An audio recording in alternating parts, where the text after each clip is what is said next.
Okay, so we are live with Danny Vega and Debbie Potts, the Whole Athlete Podcast, and we're doing a keto muscle intelligence and to learn more from Danny Vega. So thanks, Danny, for making it on the show with your busy schedule. You're just telling me how you've been speaking all over the place. So great to get you come on the show and do one of our new live webinars. And thank you for your patience with me trying to figure this stuff out. Thank you, Debbie. It's great to Well, be. it's a good thing. We're just trying to learn and figure out how this Zoom webinars work because it is so much fun to be able to share our slides together and once we get going, get Q&A session and we can pull our listeners what you're trying to learn more of and what we can get from Danny Vega while we've got him here on the show live. So, I love that. Danny, I'll let you kind of start. We're going to go through some of the slides and then we can leave time for questions on the end. So let's talk about you. Can you see the slides? Yeah. Great. So I'll let you take it from here. Why don't you share kind of your story and your passion, purpose, and mission? Yeah. So, I've been in the fitness space. I guess my whole life because I've been an athlete my whole life. And I started by playing football. I played college football. And if you see here on the presentation, it shows, I'm the co-creator of the Keto Muscle Intelligence Program with Ben Pakulski, one of my best friends in this world and my business partner. And this Keto Muscle Intelligence brand, it's all about trying to get people to, or teaching people how to train properly, not only on a ketogenic diet, but in general, how to train. But it's important also to have that context of how to train properly to build muscle while on a ketogenic diet. My background, I got my master's in physiology from the University of Florida, and I was a grad assistant with UF football and basketball, as well as men's and women's tennis and men's and women's golf. And then I went on to be the head strength and conditioning coach for VCU basketball in Virginia. And I competed in powerlifting. I hit the top 50 and then I hit the top 25. And I stayed there for a while, even after I competed. And then I've also been ranked in the top 10 in indoor rowing, in the top 10 in this country. And I started jujitsu a year ago, just about a year ago. So I'm a mediocre jujitsu athlete. Moving up the ranks, though, you're going up from there. It only gets better. Yeah, I want to get into competing at some point. But right now I'm just trying to learn. And my passion, I guess, my main passion is nutrition and fitness, just trying to teach people how to train properly, trying to teach people different tools they can use to fuel the right way for optimum performance and also just for optimum body composition. So this program and the philosophy behind the program is geared around that, but it's a lot more, because we talk a lot about the things that people are not considering when it comes to building muscle. Things like, your stress levels, things like your HRV, breathing. Yeah. And these are the things that I think in 5 years, you're probably going to see all over the place, but we just don't see it yet. And so that's what we're trying to teach people. Well, that's kind of similar to my purpose and mission is to teach people how to burn fat and especially endurance athletes, because that's my background, and improve their health at a mitochondria level. It's just so important to work on building our health from the inside out, starting at cellular level and then optimizing performance. And I think performance now, but in the future. So longevity and working on the whole athlete from the inside out, that we work on nutrition and exercise, but also, as you're saying, the sleep and the stress is huge. And internal stressors, I keep talking about a lot more on my show, the hidden internal stressors that we don't know about unless we do some functional lab testing. So I know we've talked a lot about chronic stress. We met on the low carb keto cruise with Jimmy Moore and, with KetoCon, and just stress seems like a big area people are missing, but a lot of people are curious about nutrition and fasting and how to get stronger and leaner. And I think what you're doing out there is pretty huge, and you're making quite an impact on the endurance bodybuilder world, but endurance athletes, I think, need to hear this as well from what you've learned from your experience and what you can do, that you don't need to carb load and you can be looking super strong and lean as yourself and your amazing wife, and how you do it, that it's not just what we eat and how we train, but as we both talk about, it's the digestion, the gut health, and the sleep and the stress and all the other lifestyle factors that are so important. Yeah. So let's go to your next slide. It's Keto 101. Talk about this one. And Well, then tell me it's when to really switch. simple. It's first I just go into like what a ketogenic diet is not and what it is. And so, a lot of the time you see people doing keto and there's so many different ways to do it, and it's so context dependent, because you could have someone who needs high levels of ketones for therapeutic benefits, and that person is going to have to track their glucose ketone index. They're going to have to track glucose and ketones and make sure that they're at a specific level. Then you have other people who are just thinking, well, let me just cut the carbs, and there's really no attention paid to the quality of the food. Is it organic? Is it local? Eating a bunch of keto sweets and keto snacks. And, I respect that. It's not how we do things. And in my opinion, it's not the optimal way to do things. It's also one of the things that I see is people don't exercise enough. And I think more people should exercise, even just walking. Yeah. I hear it so often where people are like, what should I do? I'm stuck. And, I the first thing I ask is, what are you doing for training? And a lot of the time people aren't training, and it's like holding one of your hands behind your back. So the last thing that this diet is a diet where you can eat any type of fat and still lose body fat. You need to pay attention to the right fat sources.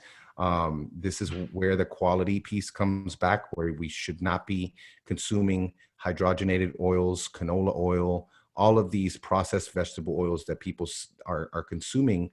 And it's in about 60% of our food. And, a lot of people are eating out a lot, and they're not enjoying the true benefits of a diet that's not just a ketogenic diet, just a well formulated diet. You're not going to get those benefits if you're eating crappy food sources and everything's okay as long as it's under a certain amount of carbs. Now, oh yeah, go ahead. Sorry. Well, I just was going to add to that's what I hear, and I read all these Facebook pages or posts on the group pages, that like Keto for Beginners, and these, I don't know if you're in there on Facebook at all, but it's really stressful to Yeah. hear all these questions. Like, no, that's not what it's about. It's about eating real food and fueling your body with these great nutrients, and not thinking you can eat whatever you want and expect the same results as somebody else, and just not even look at your liver function and digestion functions to see if, it's N equals 1 and everyone's individual. Yeah. And I think that so often we go into these groups and we see, people not addressing the issues that really are affecting them. And a lot of that is disordered eating. And people think that, well, if I just change the macro ratios, that I'm going to do better. And you might do better if you're doing a bunch of, non-caloric sweeteners versus sugar, and eating a bunch of sugary stuff that's not actual sugar. You may do better. Your insulin may be lower, but it's not optimal. And you see these groups and you see these people like sharing recipes every day for cakes and pies. And you go to the keto cons and you go to all these places, and everybody's, sharing their samples of sweets and things like that. And people are patting themselves on the back and patting each other on the back and saying, great, you're doing keto, you're doing great. But, are you really, And so, I think that we have to focus on, the quality of the food. We have to focus on the underlying issues.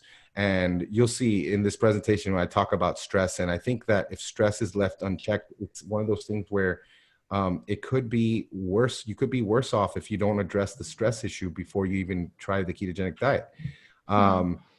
So let's go to the next slide. And it's just a quick stop on this slide is basically, this diet's great for people who want to simplify their diet. It's great for people who don't want to be packing, Tupperwares and doing all this meal prep because they got to eat every couple of hours. You can become more metabolically flexible. You can be burning more fat at rest. Your cognitive function is going to improve, and you don't have to eat as often, which is awesome. But now we'll talk about, like, with this presentation, the main thing is we want to talk about why people may not be, gaining muscle on a ketogenic diet. And there's 5 issues that we've kind of underlined. Sorry, just trying to make sure we're live or not. So I think what you're saying is right on what I keep talking about on my podcast, the Whole Athlete podcast every week, is that it's really what you eat and how you eat it and when you eat it, and the importance of being in a relaxed state of mind, that parasympathetic nervous system, to properly digest your food, taste it, enjoy it, because I think what people eat is so important. And there's so many people doing processed foods that are so called keto, as you said, and then rushing and not really tasting the food and chewing it properly and just multitasking while they eat. So I think, it's so important to look at all these different factors, that it's just not eating more fat and dropping your carbs. There's more to it. Yeah. And we talk about that with our boys, because like sometimes the boys, there's so much going on. They don't want to miss out. And like they come in to eat, and they're like standing on the countertop, like eating their food, and they want to go back out and play. And I'm like, sit your butt down, yeah, and eat your food calmly, and then go outside. You can go play outside. Nothing's going to happen. First of all, we let them play until the lights come on. So they got plenty of time. And second of all, we let them do whatever they want. Like, these kids can play all day. So, I mean, right now they're outside playing. So slow down, eat your food, and be present in the moment. But as far as the main reasons why, things that can hold you back from gaining muscle and gaining, burning the most amount of fat on a ketogenic diet, I always start with protein. So we'll talk a little bit about protein and energy intake. The number 2 is very important. You're going to see there's several slides on that. Basically, why you're not doing it is because you're not getting it done in the gym. And a lot of the time people walk into that gym, and the workout is on a long list of things to do today. And it's like okay, you got that done, and now what's next? But a lot of people aren't being present in the gym, and that can hold them back. And then cell phone usage is pretty bad when I'm watching people. Like, you are not even focusing on what your form is and activating the right muscles. You're looking at your text messages or something in between your workouts. That's so true. It's like it chases us into the gym even.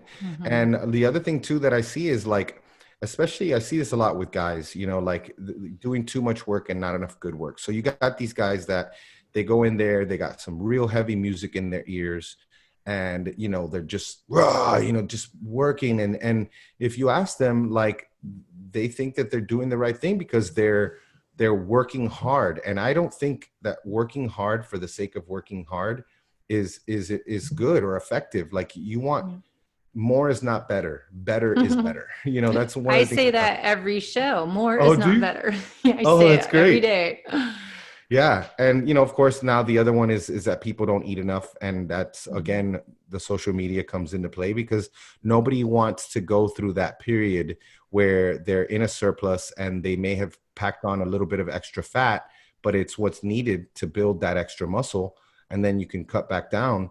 A lot of people, they're either not going to gain that muscle, or they're never going to gain as much muscle because they're always wanting to be ready for the gram. Like, and progress pics are, in the summer, I get it, when you're cutting or in a cutting phase in general, but there are periods of building. And I'm so grateful that I didn't have Instagram when I was 18, 19, 20, because that would have affected me. And of course, lastly is the stress piece. And we'll talk a little bit about, morning routines. We'll even get into supplementation and stuff. So that's basically the gist of it.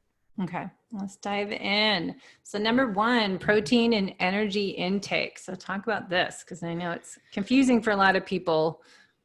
Yeah, I know that a lot of people, like, when they see a ketogenic diet, like, one of the talking points is, got to keep a protein at a certain level. And since we're talking to athletes, we can throw that right out the window. And the reason why is not because, protein is protein. No, it's because we have higher protein needs. And, like, if you have higher protein needs, it's chances are it's because you're carrying some muscle, or your training demands are requiring more protein.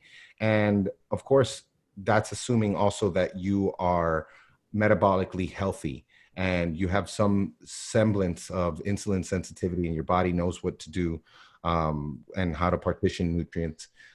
So I always recommend that people increase protein intake at the beginning, especially that first 3 weeks when insulin's dropping low and they're dropping all this glycogen. You want to just keep the protein high, because trust me, that period, nothing's going to happen, because the main thing that's driving ketones is just the absence of carbs.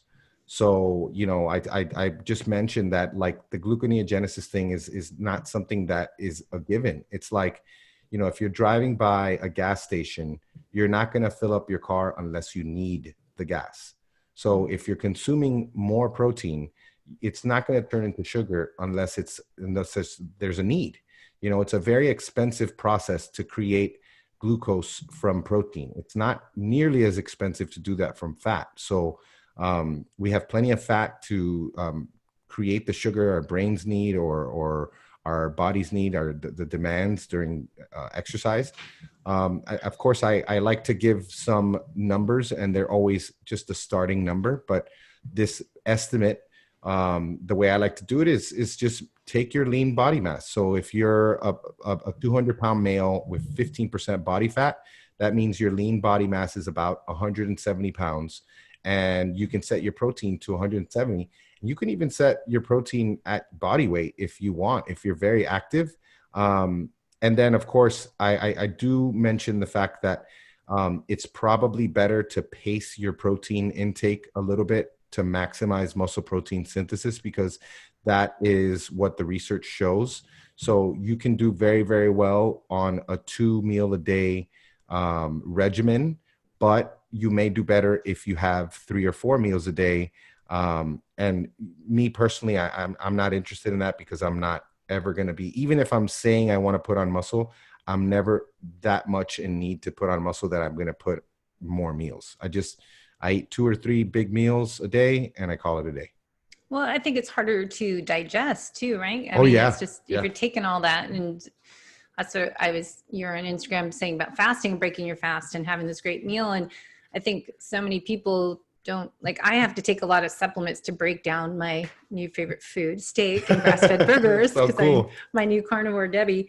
But it is really hard to break down. So I think if you're eating a high protein, if it's more a carnivore style, or maybe you're doing more like whey protein shakes and stuff, they're easy to break down. But I think you have to be careful with if you have a poor digestion system, to load up on, the real stuff all at once. Very true. Okay. So next. So just again, like, if energy intake is, we'll get into a little bit more of it, like, but you want to set your fat at least equal to protein in grams, just to maintain a healthy body weight and to preserve muscle. But to optimize for building muscle, like, I think it's good to start at 1.25 to 1.5 times your protein and fat grams. And I'll give a real world example, because when we get to the energy piece of the equation of, like, if we're trying to look at it and make an equation for this, in general, this is just a starting point, because what's really going to drive your decisions and the changes and the adjustments that you make is going to be how your body responds to those starting numbers. But we'll talk about that a little bit more. And if you're low energy, there's some things that you can be doing that don't involve bringing carbs in yet. Sodium is such a big one. Yeah. And then other things that you can do, I'll share a few of those. I think that might be the next slide. Yeah. So this next slide gives a few of the different things that I like to do. I am a huge fan of alpha GPC. It's a choline donor. Not only is it great for just mental focus, but it's also great for, if you want to talk about digestion, it really is great for producing bile. So, and bile flow, just keeping the bile flowing. Alpha GPC choline is a very, very important thing. 10 grams of MCT oil or MCT powder in your pre-workout drink is something that I would definitely suggest, starting on the low end. And then, building up to 10 to 15 grams total. It's, medium chain triglycerides are very quickly absorbed. And so they're less likely to be stored as fat. So that's fat that can be mobilized pretty quickly.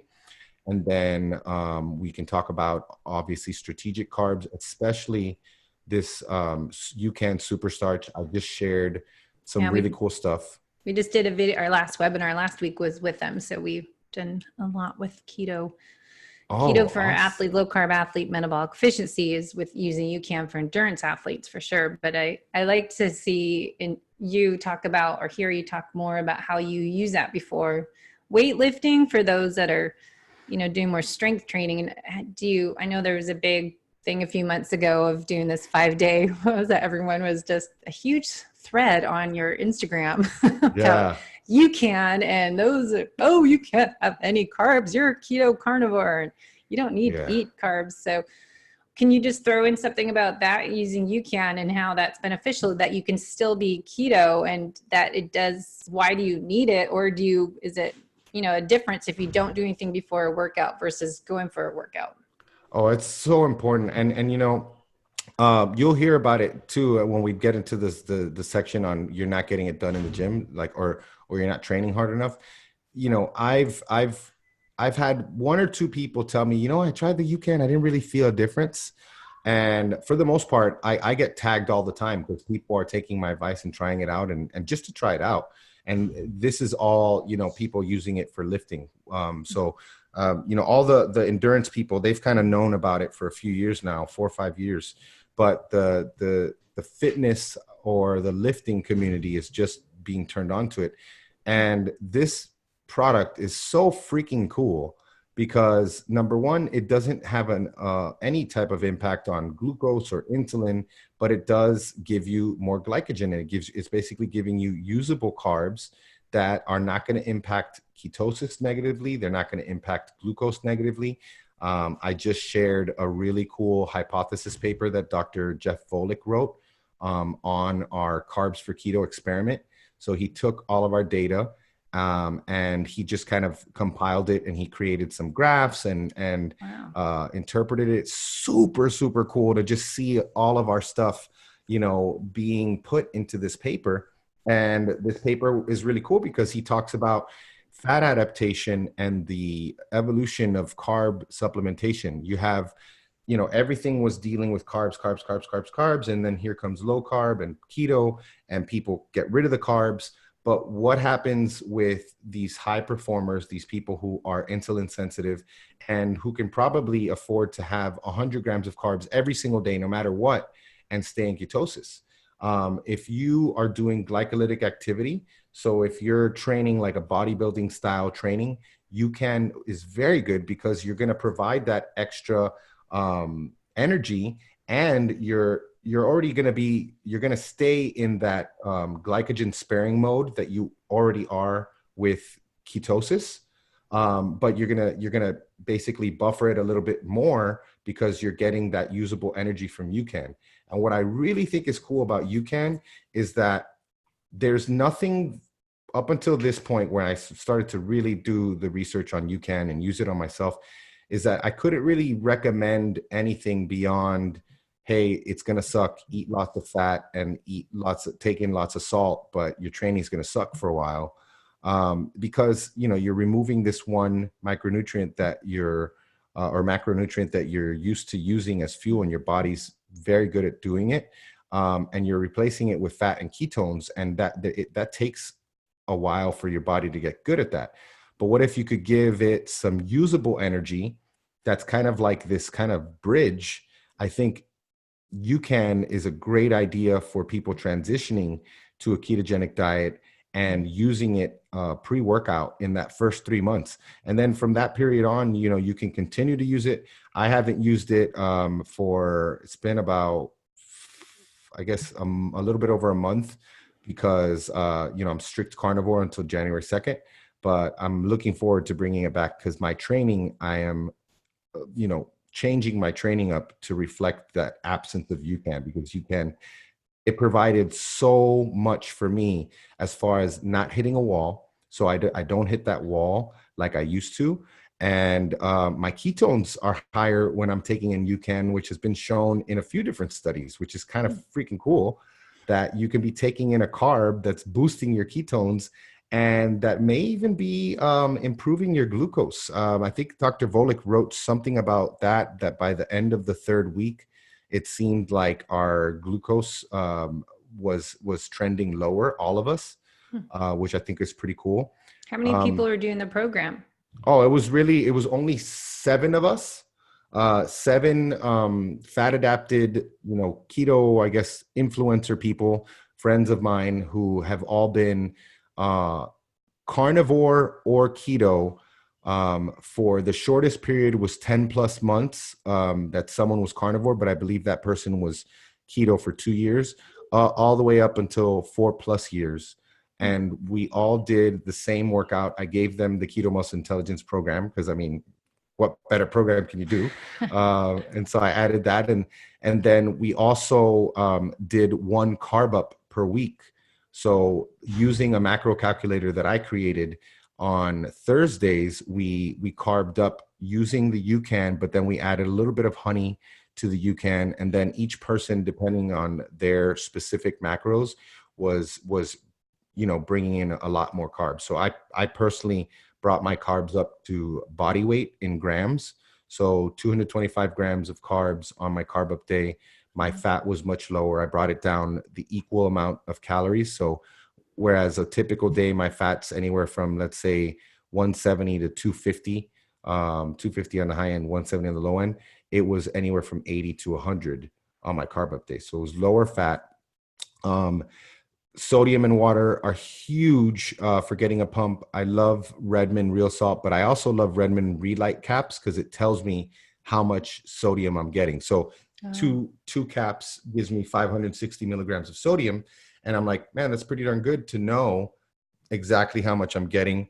Creatine is huge. Creatine, methylated B vitamins are going to give you energy, and you're not going to have to worry about whether or not you have the MTHFR mutation, because it's going to give you the usable form. Are you using liquid drops for that? No, for the methylated Bs, we have Thorn. So we use the Thorn brand. You should, I'll send you the link. I love the liposomal. It absorbs so much more in your body. But anything Quicksilver. liposomal, I'm sure. Quicksilver. Quicksilver. I've heard of that company. Yeah. You got to use, I buy all my stuff pretty much through them now. It's liposomal and it as a fat carrier. So it just breaks down, and glutathione I take from them as well.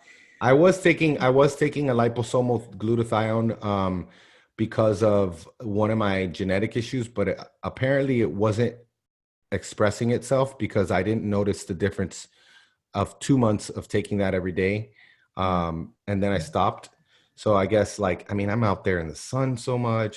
Taking in vitamin D. I got a lot of things working in my favor that but I did take the liposomal glutathione. One of the cool things that I've heard, who was it who spoken about this? Oh, I believe it's Lauren Cordain, the paleo diet, Dr. Lauren Cordain. I think he's mentioned glutamine.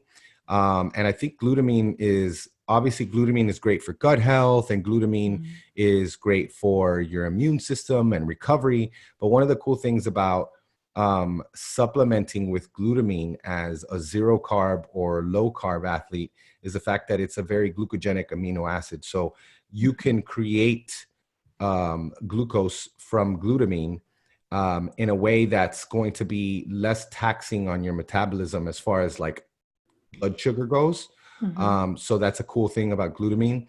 Creatine is fantastic. I use it not just for getting a good pump and the quick energy that it gives me for that ATP creatine phosphate type of work, but also because it's really good for heart rhythm, for cardiac rhythm. And I have my dad and my grandfather both have cardiac rhythm issues. Glycine and collagen are very important. Magnesium, zinc, methylated B vitamins. These are all just things that I wanted to add because they're very important as part of my regimen. So I'll just say one more thing and flip this slide. But the glutamine, one side note is S Fuels. It's a marketed toward endurance athletes, but it's for the fat adapted athlete and it has glutamine in it, and it has barely any calories, but it's just glutamine and some other electrolytes. So Ooh, I like that combo of S glutamine and fuel, lectins. S That's fuel. F U E Hmm. L.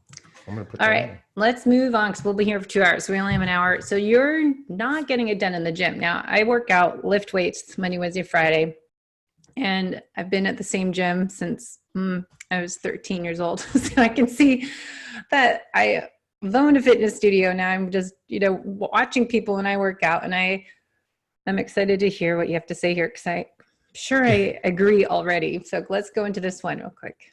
Yeah. So remember, I mentioned the whole thing about it has less to do with how hard you work Mm-hmm. and much more to do with how focused you are and how smart you work.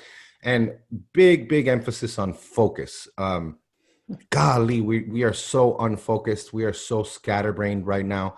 I mean, the cell phone alone, it turns you into an ADD person. Yeah. You are incapable of being present because you have too many inputs. And so a lot of these people, they keep those inputs coming in when they're trying to focus, and it's like it's not congruent. Those two things are working against each other. So I still listen to music when I train, but it's different music now. Like I like electronic music. I'm not really like EDM. It's just weirdo stuff that Maura and I like.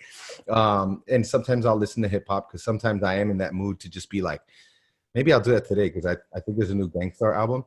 But so look, the whole thing about not getting it done in the gym is the fact that you have to pay attention to the way you're eating, and you have to match your training to the way you're eating. So two of the things that I want to bring up here, and you'll see as we go deeper into this presentation, is number one, adequate rest periods, which we'll talk about. So your typical bodybuilding stuff is big on keeping the muscles, or basically keeping them under tension as much as possible. So usually, I think if you go back and remember what you learned in your PT course or whatever you learned in college is, that 45 to 60 seconds of time under tension to get a proper response for hypertrophy. And even not in the context of keto, that's not exactly accurate because you have, I think it's myofibrillar hypertrophy, which is a little bit different. It's more based on it's like strength. So you see, like strong men have myofibrillar hypertrophy, which is not only form but function. And then you have sarcoplasmic hypertrophy, which is more what you're going to see in a typical bodybuilder, which is it's full of glycogen and the way they train is going to lead to that. And they got that big round look. But as far as the function of the muscle, it's not nearly as strong, but that's okay. I think it's important to have a mix of both. And I think that even though we keep the reps lower, which I'll go into detail why, you can still be hitting that sarcoplasmic hypertrophy. Then the other thing is you have to think about the fact that we are on a ketogenic diet, and we're removing a very important macronutrient. So volume's going to be lower. Rep range is going to be different. We personally train in the 5 to 8 rep range most of the time. You'll see things 15, you'll see things 20, but for the most part, it's 5 to 8. And we're taking longer rest periods, 2 to 3 minutes. What do you do in your rest period? For me, what I used to do is, like a rest period is never a rest period. So it's like I'm like, I'm moving, or I'm doing something else, or I'm doing an antagonistic muscle. And, you can do that a little bit, but the way I see it is it's not something that I want to do all the time. So we have ongoing training programs that we're, because the program is 1 month. And, once you're done with that month, you can repeat it absolutely over and over and over and do well. But some people have opted to get continuing training programs. And it's really fun because Ben and I go back and forth creating the workouts. And so he'll make it 1 month, I'll make it 1 month. And I'm playing around with different things like supersets, which could allow you to get more work done in less time. But even when I superset, sometimes you'll see like a superset where there's a minute rest in between supersets, and then there's 2-minute rests after both exercises are done. So it's not, no matter what, rarely am I saying, do this exercise immediately followed by this exercise, because we're focused so much on building muscle. And that has been an adjustment for people, whether they didn't time their rest at all, or whether they were just going faster. They have to basically now be like, okay, I'm going to have to either walk around for 2 minutes, which I love to do all the time because I'm getting my steps up, or I'm literally sitting down and I'm just relaxing for 2 minutes, and then I'm flipping the switch, which is so much harder. It's so much harder to get like 35 to 40 minutes of really high quality work than it is to get 90 minutes of crappy work. It is much, much harder. So we limit the volume and we lengthen the rest periods, but we still see great results because we're executing these movements with perfect form and focus.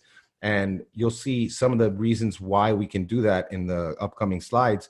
But this is even applicable to our friend Derek, who he's a professional bodybuilder. He's on a high carb diet, typical diet. He trained similarly to us, and he added volume and drop sets and shorter rest periods towards the end. But for the most part, he trained like us. And because of that focus, he placed second in the 212 pound weight class on the biggest bodybuilding stage in the world at the Olympia. He did that twice, 2 years in a row. So we have to look at exercise selection first, then we look at training volume, and then we look at frequency and intensity. And I break it down by each one so you can see. So if you're applying it though to endurance athletes or people who just want to get leaner, not necessarily bodybuilding, I think, there's a lot of similarities, right? That you're working on all these things that if you're not maybe needing that 2 to 3 minute rest period, because you're not bodybuilding, need that rest to reset. But then if you're like, I have people, maybe myself too, do more mobility drills in between things, or I superset. So it's more of a total body workout versus bodybuilder. You have key muscle groups you're trying to focus on building up and getting stronger, that you might kind of have little changes. But this, you can use this program for people who aren't necessarily bodybuilding, and that's not exactly what they want out of it, but still get lean and strong. Oh yeah, absolutely. And the other thing that I haven't mentioned it yet is that this is not your typical bodybuilding program. You know how usually people do a bodybuilding program and it's like, I do chest on Mondays, I do back on Tuesdays. Like, we don't do that. We think it's super important to, is this the first one or the second one? There's this exercise Okay, selection. so that's the first one. So like the first thing you want to do is you want to look at things that match your anatomy. And once you learn how your muscles function, you can, Maura has gotten really good, for example, at her booty. Well, of course, the booty, that to her, I mean, golly, she's doing it like every day, and it's unbelievable. Like, it's the hardest thing I've ever touched. Like, it's crazy. And she does a lot of stuff. Like, she's working at it from different angles. And when you understand the function of a muscle, but you have to understand in the context of your anatomy, because, if you're someone like me who has a big chest, for me to do an incline bench, for example, and have the incline higher than 30 degrees, like for instance, 45 degrees, that turns into a shoulder exercise for me. So I can't go higher than a certain amount. So you have to just focus on, number one, exercise selection. So you're picking something that fits your anatomy, not because your favorite, YouTube celebrity told you to do it, but because it fits your anatomy. Once you do that, then you got to focus on standardizing the stimulus. What do you mean by, I'm going to do 2 more reps next week? Does that mean that you did 5 sets of 8 this week? Could you honestly say that all 5 sets of 8 reps were exactly the same as each other? Because if you can, then yes, you can go heavier or you can add weight, but there's no sense in increasing the weight or changing the exercise because you don't think it's working. You just haven't focused on building that skill, and you got to build that skill so that every rep looks the same. So when you do when you train it the right way, it's harder to do. And the other thing that we talk about, like these compound movements, I know this is kind of controversial because I'm a power lifter and I played football my whole life, but if you're trying to build muscle, You don't necessarily need to be doing squats and bench press and shoulder press all the time. You need to do things that maybe work for you. Like with Ben, he built the most massive legs, one of the most massive sets of legs in the world, with hack squats and leg curls. Lots of that, and doing it better. So let's go to the next one so we could go to exercise selection. We talk about contraction over completion. So you are going to be so much more mindful if you lift this way. You got to be more mindful because you got to go into that gym and you got to see, like, feel what's happening in that muscle. And if you're focusing on the contraction at every length of the contraction, that's when you're going to see results. So when I flex my bicep, right, when I do a bicep curl, that's the shortened position, right? That's easy. Mm-hmm. That's easy. Or when I do a pec fly, this is easy. How do I get a contraction in the lengthened position? You know, and that's how that comes back to the SSI, which we'll come back to next, which is, set up, stabilize, and initiate. And so if you have the right setup, you have the right stability, and you initiate the right way, then you can get that right contraction at every length. So for me, if I want to contract my muscle in the lengthened position, let's say I'm doing like a cable bicep curl, I'm going to flex my tricep at the beginning and initiate the movement by flexing my tricep. And unbelievably, it's almost like, it's a very similar to like the whole reciprocal inhibition thing, like where you're stretching one muscle passively because the other one's flexing. You can get, if you initiate the movement the right way, you can get a contraction in the lengthened position. When I want to do a fly, if I want to get that contraction in that lengthened position, I'm going to initiate the movement by digging my traps and my rhomboids into that bench, and I'm going to feel that chest muscle contract in the lengthened position. So all these things are things that we really have to focus on, and we got to get better at less exercises. We don't have to do more exercises. Do way less and get really good at them. And I personally don't think there's anything wrong with going into the gym and picking 4 or 5 exercises that you're going to do for that day, maybe even 4, and do lots and lots of sets of that. So this is just an example. I do this when I speak, and I do this whole like attempting a leg extension. Mm-hmm. And it's the same thing. If you contract your hamstrings to initiate your a leg extension, you'll feel your VMOs, even though they're fully stretched and they're like the angles like this. How is it that they're activated? It's just by the initiating the movement the right way. So let's go to the next one. I know we're running out of time quickly. But I think for athletes, so endurance athletes, especially triathletes, we're doing 3 sports. Plus, I want people to lift weights because cardio is going to increase your cortisol and contribute to chronic stress. And so the importance of balancing anabolic and catabolic is so important. And I keep trying to tell everyone, which is why I want to do this topic, is you need to lift weights. And as you just said, you can pick 3, 4, 5 exercises and do them 5 times. You don't have to spend an hour, 2 hours in the gym. And, I train people 30 minutes. Come in, do your mobility work before, do stuff afterwards. But, boom, 30 minutes. I can even do a workout in 10. You don't need a lot of time if you're just doing more functional strength, total body movements. And I just trained people the other day for 30 minutes in one spot using kettlebells, and you can make it easy. And I think, but a lot of times people, yes, they're not getting it done in the gym, but also they're wasting a lot of time walking across the room back and forth and, getting that squirrel distraction and forgetting what they're doing, that they just make it so much more time consuming than it really is. And you can get so much more out of your workouts in less time. Yeah. So one of the things that we talk about is, so we have, wait, can you go back just for 1 second? Okay. Oh yeah. So you may need to train muscles that you can connect with more often. So like Maura, it took her years to be able to really fully connect with her lats, right? So she was training them more often, but now that she can connect with that muscle better, It's just like me. I can't. I'm actually, there's differences between our beginner and advanced. Our advanced program is a 5-day program. Our advanced day program is a 4-day program, and our beginners 5 days. That's because beginners need to work more on that skill acquisition. Yeah. So we have to get that skill. And if you're really, Foundations. yeah, and if you're there already and you try the high volume, then you're probably going to overtrain, because like if I try to do too much volume, I'll overtrain. I'm too I have too much intramuscular coordination that it takes way less to stimulate my muscles, but it takes way less to fatigue them. So this was, like I said, this was the longest one that we spent the time on, but I thought it was super important.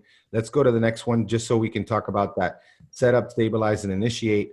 Okay. So the intensity, you want to measure your contractions. That's what you want to measure. How hard are your contractions? So that's basically the gist of this slide. And then the last thing is the SSI.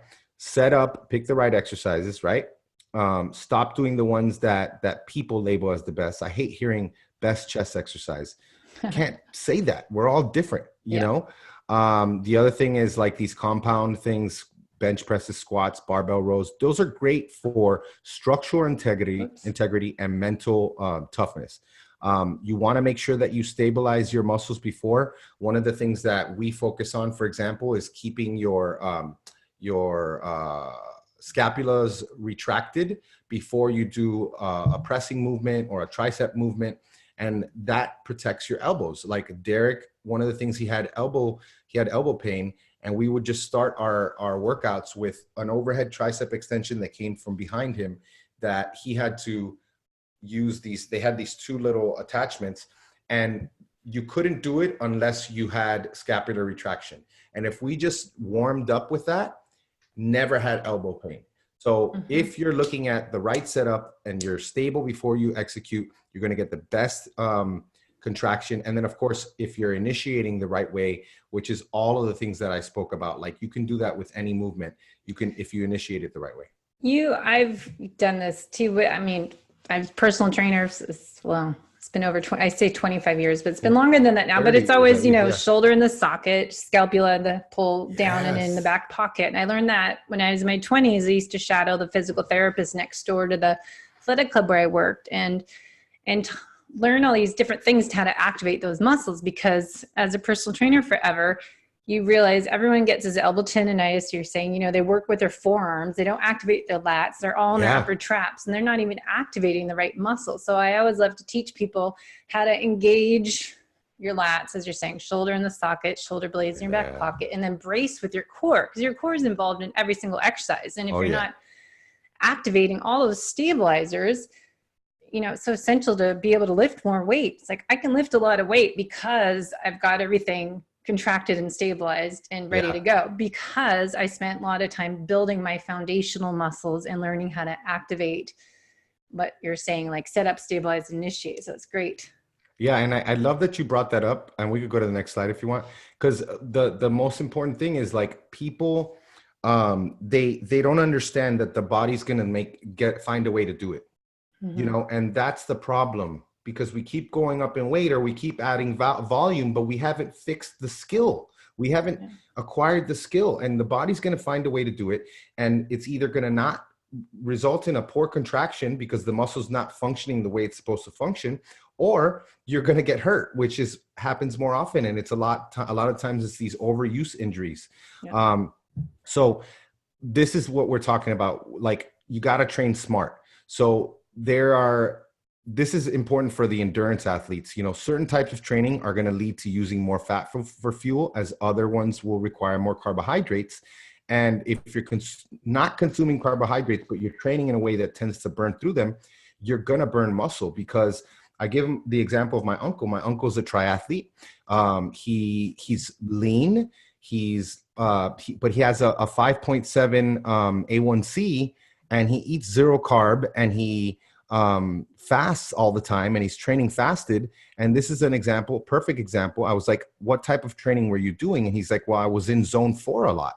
And so he's doing this glycolytic training.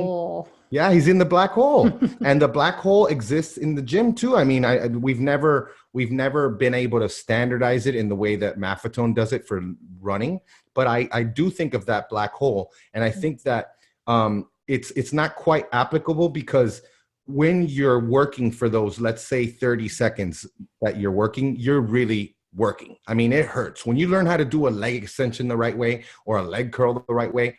It becomes a totally different exercise. You have to mentally prepare for it, you know? And so that's adjusting the density of your training. So you're making, because you're training smart, your training is more dense, but that's okay. We can go to the next one. Okay. I'm just watching it. We have about 15 minutes to get. Yeah. So these last two are pretty quick, and we Okay. can like kind of debrief, but total calories. So if you can actually be under eating and maintaining your weight, because our bodies are amazing that way, and we have this, you know, these homeostatic mechanisms, but you could be eating, you know, 500 to 1,000 calories less than what you need and maintaining your weight, but you're underfed. And so what I like to say is 15 to 20 times your body weight in pounds if you're tracking calories. And then that makes it easy because let's say you know that you want to consume 50 carbs a day. that's your number, right? You want to get your, or let's say you want to consume 25 carbs a day. That's Is that your for number. A bodybuilder? Kind of 15 to 20 times your body weight? Oh yeah. So like for me, I mean, I'm always right around, and I'm not even trying to build muscle.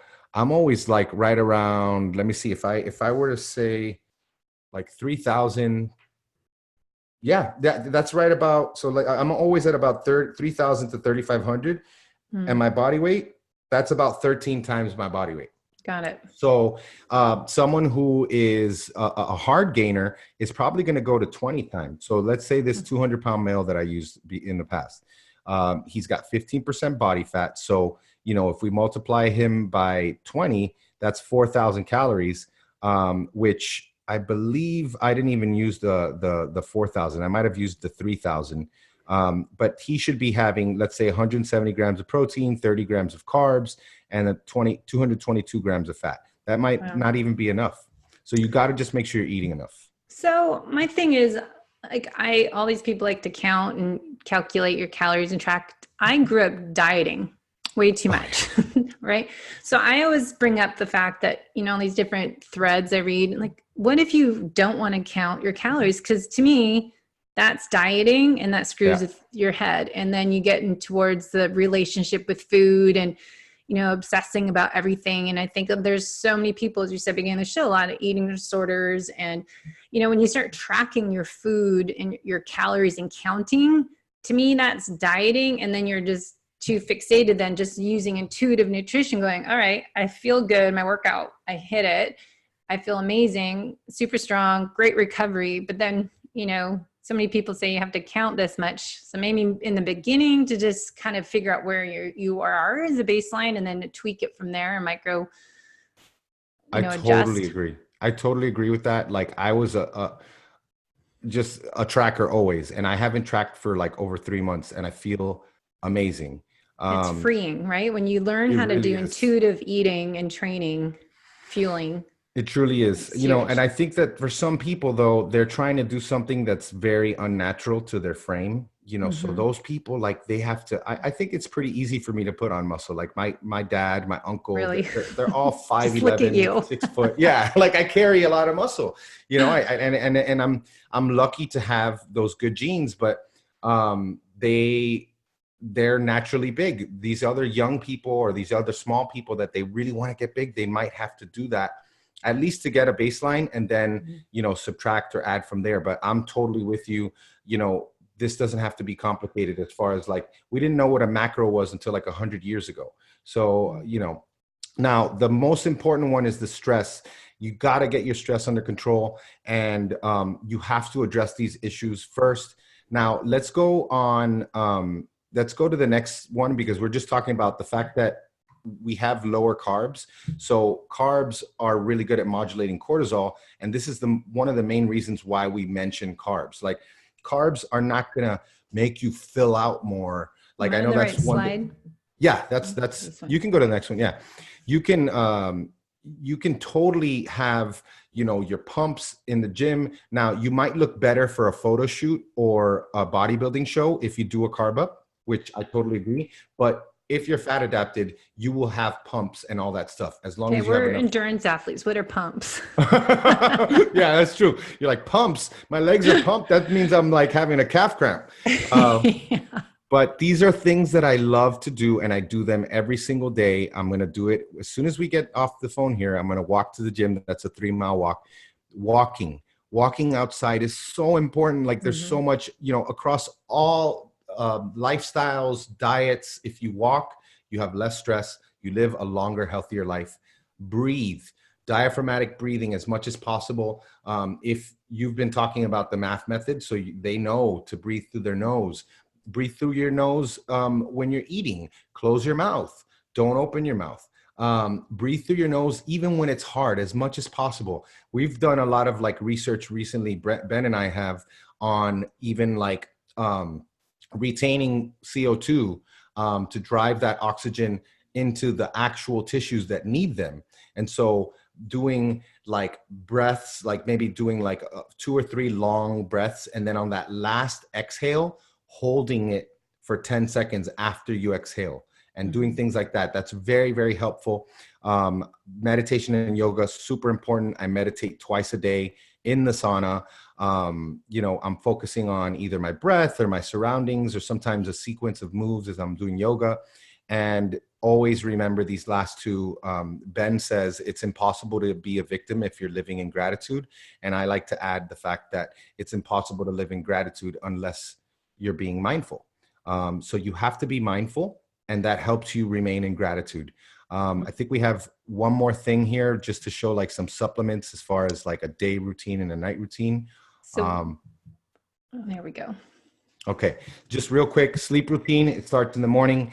I postpone my coffee until an hour and a half to 2 hours. I do my red light therapy right when I wake up. I ground, whether it's, if I don't have time to go outside, I'm using a grounding bracelet. I do my meditation in the sauna, and then immediately followed by a cold shower. Like for example, this morning, woke up, got on the rower, did some rowing intervals, went straight to the sauna, did my meditation, went straight to the cold shower, did my cold shower. Then I did my red light therapy. I mean, this is a long process. And then at night, this is super important. Stop eating. This is the one that I found to be the best for sleep. Stop eating at least 2 hours before bed.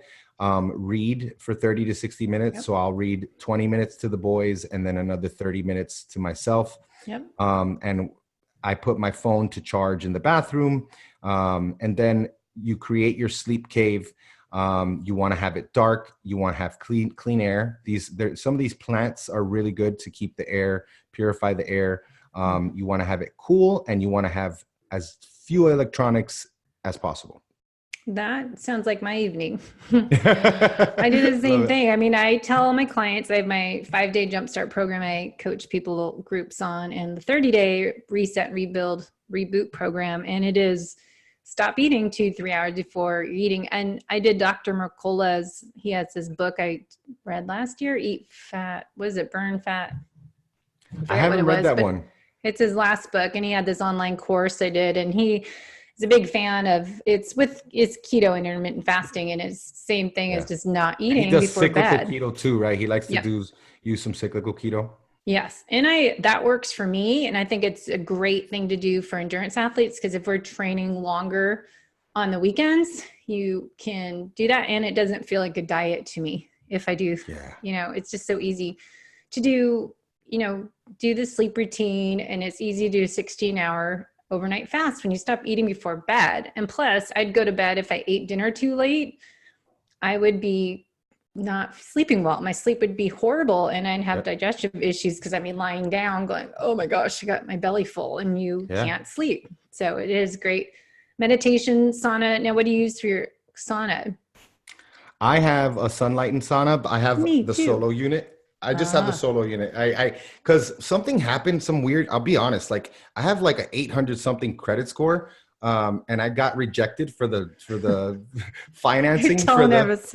yeah, like I got rejected for the financing for the bigger sunlight and sauna. So they said, well, you can buy this one cash. So I bought the solo unit cash. Is that an Um, impulse or which one? is that what it's called? It's basically the one that it has. It's a dome. Oh, So it's got a heating. The dome heats, but then also it has a pad. So I lie down inside the pad in the oh, dome, and let me tell you, it gets bad in there. Like I found this new hack too that I've been putting towels over the dome yeah. because there's a tiny little like space at the bottom where it touches the floor, and that retains the heat, so it heats up quicker. It'll get hot like in 12 minutes, and then once I'm in there, I'm in there for like 20 to 25 minutes because I do 2 guided meditations. And this morning, I was feeling desperate towards the end. I was really having to Yeah. Breathe. like really manage my breathing. Huh. Yeah, you need to do the meditation. Your life is so busy and you're like always on fire. So I can Yeah, see I why have you to need bring to myself twice a day. down. I do. And at nighttime, it's been very helpful. I like to do sound baths at night. So Yeah. instead of focusing on my breath, I'm listening to sounds. And it's just Hmm. like, I'm always so grateful at the end. Now, these are just one last thing looking at magnesium. These are like, if anybody wants to screenshot this or take pictures or anything, like these are really good things that have been proven to help with sleep. So potassium can help with nocturnal spasms that could be waking you up, whether you feel them or not. And you may think it's like, oh, I got to go to the bathroom to pee, but maybe the spasm is what woke you up. So think about just a little bit of potassium. Potassium could be problematic, so you don't want to take a lot. Magnesium, I take 400 milligrams of glycinate in the morning and then 500 milligrams of threonate before bed. Tryptophan is a really good, helps produce serotonin, melatonin. Adaptogens, reishi mushrooms are good for to relax you as well as your immune system. Ashwagandha is another good one. L-theanine I take twice a day. Zinc, taurine, and vitamin B6, believe it or not, can help if you want to remember your dreams more vividly. Have you heard of natural stacks?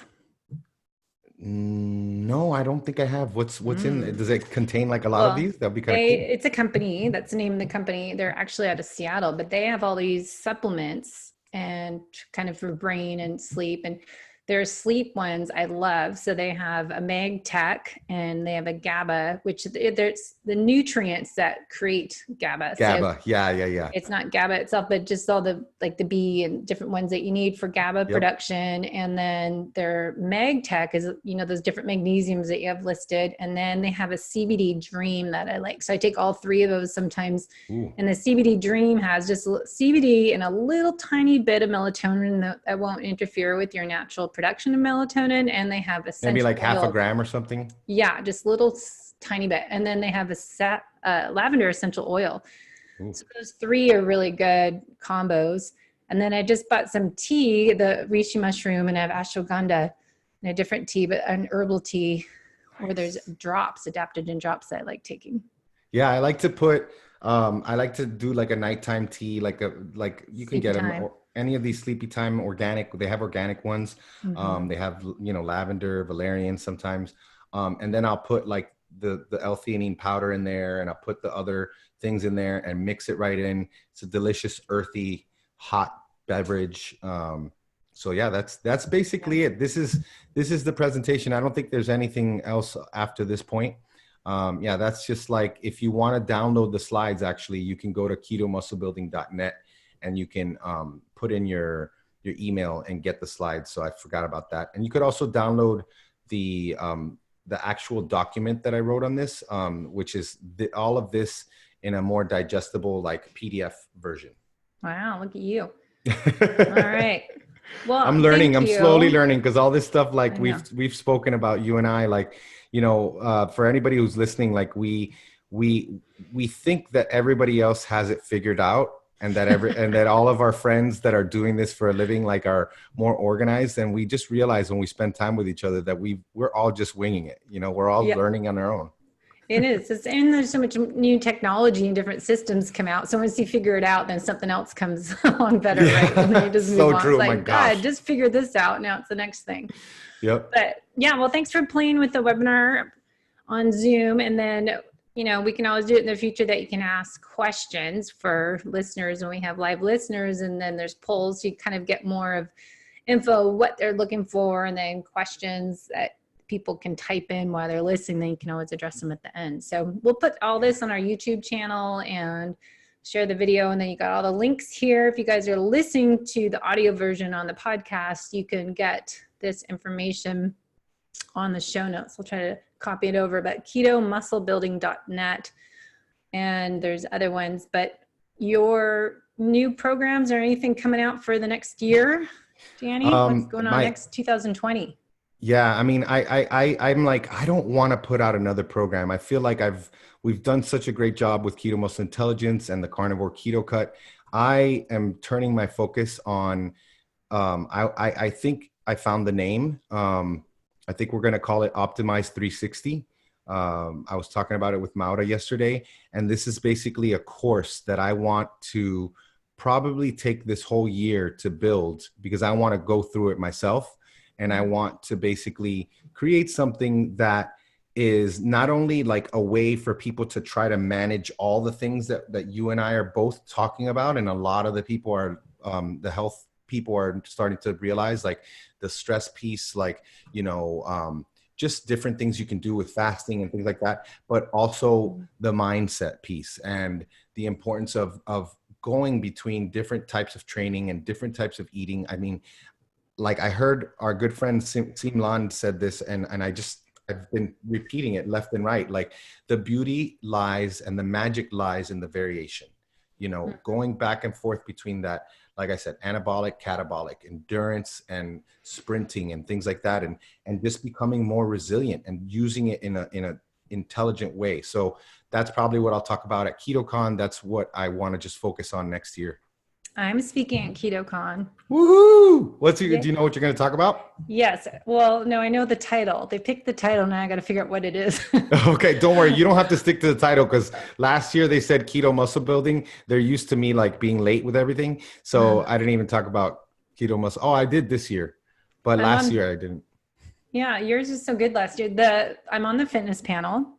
Awesome. So probably with you. And then my topic is how to train the low carb athlete to improve performance longevity. Yeah. So probably longevity can be hurt sometimes. Like you look what happened with Mark Sisson. Yeah. It's trained the wrong way. It's what you're saying is Simland, and everything I've been saying for years is that Goldilocks effect. Yeah. Not too much. That's right. You'll find the right amount for you. And I'm all about researching the mitochondria function, because I think for athletes, endurance athletes, and people with chronic stress disease, as what happened to myself, is that we need to look at the mitochondria function, not just HPA axis dysregulation, and then look at your genetic profile. And I just did a podcast on that about DNA Fit. You should look into red light therapy, or I have a friend who's the owner of Red Light Rising, because I bought myself the little Juve, like not the smallest one, but the $300 something one. Oh, actually, no, mine was $700 something. It was this big. And I shine that on my head as I'm meditating in the sauna to get that infrared in my brain and give that mitochondria energy. But then I have the long Red Light Rising full stack that for Juve costs like $2,000 or something. This one costs $865. Much it's better. Just as good. And I hang that one on my wall. So I've been using that one. I was using it on my shoulder. I had a thing on my thing. So it's everything from I had a thing on my thing. Thing on my thing. like the red light therapy is really good for the skin and for the hair. And then the infrared is what is improving that mitochondrial, like giving it energy, but also helping it function better. And I think there's some data on increasing mitochondria. So those are things that like we want, like I'm just like you. I want as many hardworking mitochondria, well-fed mitochondria as possible. Yeah. Because like that turnover is big. And we're turning them over and not getting we're not getting as good as we were before that last cycle. That's what aging is, And so if we can provide that mitochondria, not only give it some more energy, but help it work better with fasting, with the right type of endurance training and with the right type of eating, gosh, I mean, we're on the cusp of something big, and we will, hopefully you and I will be one of the first to enjoy these benefits of like maybe an extra 10 years of good, healthy life, you know? Yeah, for sure. I think for endurance athletes and triathletes, marathoners, you're speeding up the aging process. So Yeah. I've been trying to talk more and get more research, and I have the red light therapy book. I forget his name, the guy that's done a lot of research on it. It's not your adrenals, it's your mitochondria. And I'm just finishing Sim Land's book. I'm just like the Oh, last isn't that chapter. great?